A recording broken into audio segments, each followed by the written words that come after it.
The next morning, just before testing, the classroom buzzed with preparation.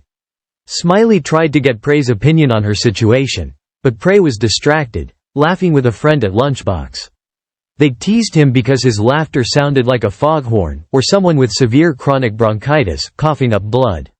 Frustrated, Smiley exclaimed, "You guys, I don't want to lose him." At that moment, Balenciaga interjected, "Why don't you just stay friends? Being best friends is the hardest part. Falling in love is easy if you think someone's beautiful. But do you really get along?" Impatient, Smiley insisted she couldn't wait. $50 bill chimed in, "Well, if he's so protective of his girlfriend but talks to you every night, who does she talk to? Does she have a best friend too?"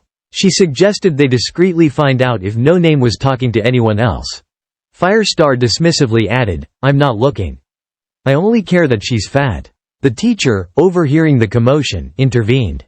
"Can we please be nice and just settle down? I am fat and it hurts my feelings. You know I have a weight problem, I can wait to eat."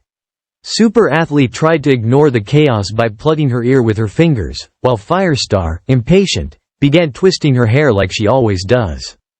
Smiley then turned to the quiet girl sitting near the teacher's desk, who apologized for not paying attention.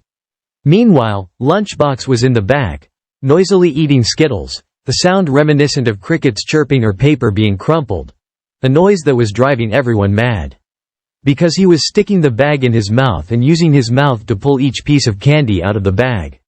The teacher finally snapped, "Bruh, if you can't eat candy quietly, you can't eat it during the test." Inspired by the teacher's admonition to be quiet, Smiley had an epiphany. "I got it," she thought. Tommy Hilfiger jokingly suggested, "You're going to stop eating with your mouth open in front of Max?" "No," Smiley replied. "I'm going to be quieter, become invisible, and give him space with his girl. Maybe then he'll realize what's important." Flower, pondering the situation, mused, "I'm not good at math, but he has 2 girlfriends, 1 actual girlfriend and 1 best friend who's like a girlfriend." Looking up to make sure her math was correct. "Yes, that's 2. Maybe stepping back will help him see which one matters more.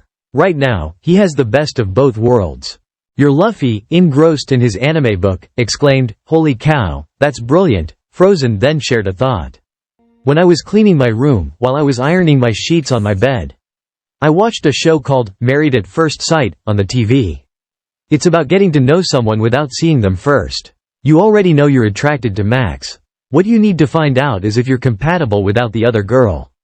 Maybe you want Max because you can't have him, and once you do, that desire might fade away." Smiley, however, was not convinced by Frozen's idea. "That is cold," Smiley said with a snark in her voice. "I know who I love. Don't I?"